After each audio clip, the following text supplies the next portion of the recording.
abana barampamagara ubu aba bana bamaze gukura bazabona izi video bibatera ipfunwe ariko ni kisimeze nta kindi nakora. So guys, Theo, mwana wa mama ufite ibibazo pe, cyo nukuri rwose sha ntekereza ko nta n'umuntu ukwiriye, umuntu wese akwiriye kukumva kabisa.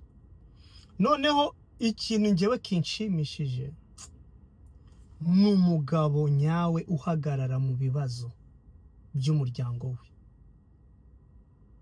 Ubundi abagore benshi batabagabo babo iyo bari mu bibazo nk'ibi ngibi. Abagabo benshi bamwe na bamwe batabagore babo mu bibazo nk'ibi ngibi. Ariko wowe kubera umugore wawe uriyemeza ukarira bikagutera agahinda. Iki kibazo ni cyawe, uracyagihagarayemo nk'umugabo. Uri umugabo muzima kabisa. Actually iki ni ikintu buri mugabo wese ku isi ukwiriye gukora. Ntuzate umugore wawe kubera gusa ibibazo bibagwiririye, ngo ararwaye, ngo ararembye, ngo yakoze impanuka. Never. Uri umugabo uzahagararane n'umugore wawe igihe cyose.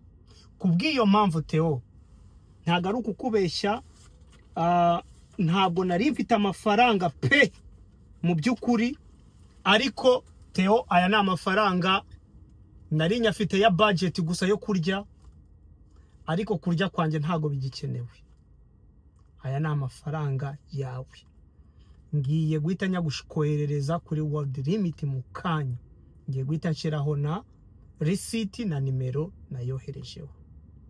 Theo, Imana ikomeze igufashe, ifashe umuryango wawe.